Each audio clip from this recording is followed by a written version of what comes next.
之前看韩国综艺有茄子饭，感觉还蛮诱人的，我来试做一下好了。买了几根迷你茄子，都还很嫩，这种深色的比亮紫色的要糯一点，就把它切成粗丝，或者说细条。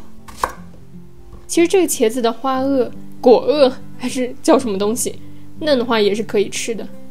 刚切开的茄子总是那么白净，但过了一会儿就氧化了，籽会变得明显。茄子就先切这么多，我看一般的茄子饭就是放点葱呀、辣椒之类的素炒，我就配点这个皱皮辣椒吧，比较有辣味。哎呀，我还是戴一下手套吧，切着就已经闻到它那个香辣味了。这种辣椒就是皮不太厚，肉脆脆的，籽也长得很贴心，一坨一坨的，方便拿走。首先来炒一炒，不炒不够香，辣椒和茄子就一起下锅吧。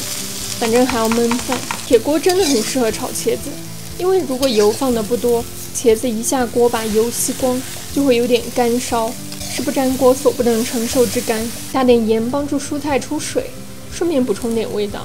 盐分和正常炒菜差不多就行。等下还要加米，我觉得主食的盐味是要淡一点才好吃。炒到差不多茄子有点烟了就可以，也不用完全炒熟，直接铲进电饭锅里。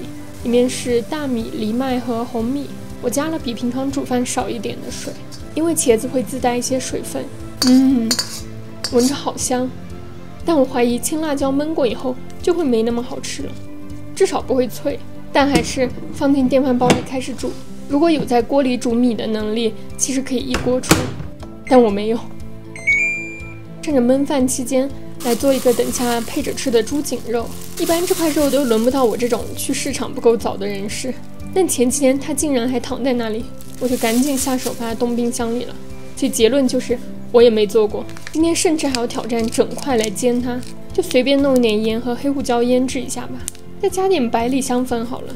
这种整块的肉就把它想象成牛排，但我要把它煎到全熟，都不知道能不能成功。况且今天还打算用这口很难用的锅，毕竟买都买了，也不能半年也不用一次，就当是以毒攻毒。而且这块肉其实挺肥的，我看好它能在这个锅的恶劣环境生存下去。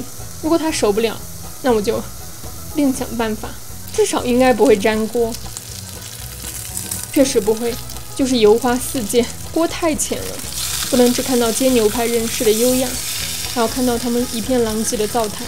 看这块肉有多肥，才这么一会儿就炸出了一汪清泉，不对，趵突泉。我现在非常后悔选择了这口锅。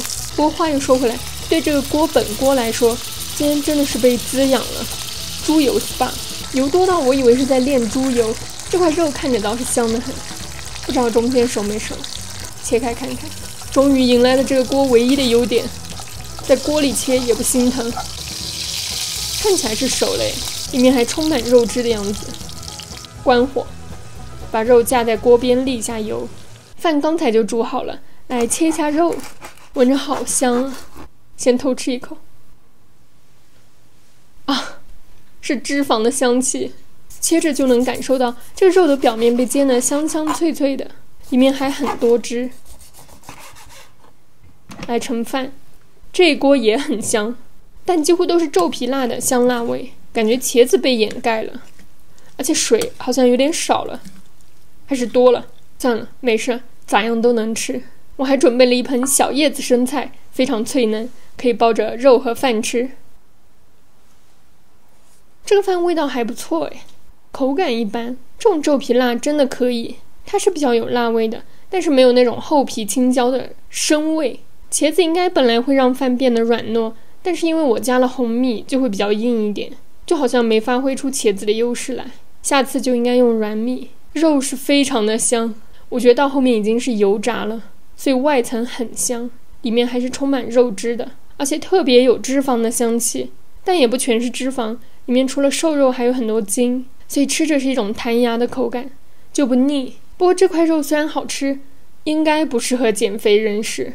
来包个饭吃一吃。目前为止我都没用蘸料，饭里辣椒和肉应该是配的，一口满足。好了，这回我去弄了点黄蘸水辣，当烤肉吃一个。啊，味精的味道实在是不会让人失望，瞬间就从家庭美食变成路边摊美食了。再来吃一个烤肉店美食好了。不过我在想啊，虽然好吃，但我下次再也不想用浅的平底锅来煎肉了。等下收拾灶台肯定是一个灾难。我的围裙也已经完成了自己的工作，应该这么说。茄子饭很好，懒得搞这么复杂的话，其实可以直接在焖饭里加肉，香肠、培根之类的可能会更香，这样就菜肉饭一锅出了，好吃又方便，而且没啥绿叶菜，所以还很适合带饭或者多做点第二天吃之类的。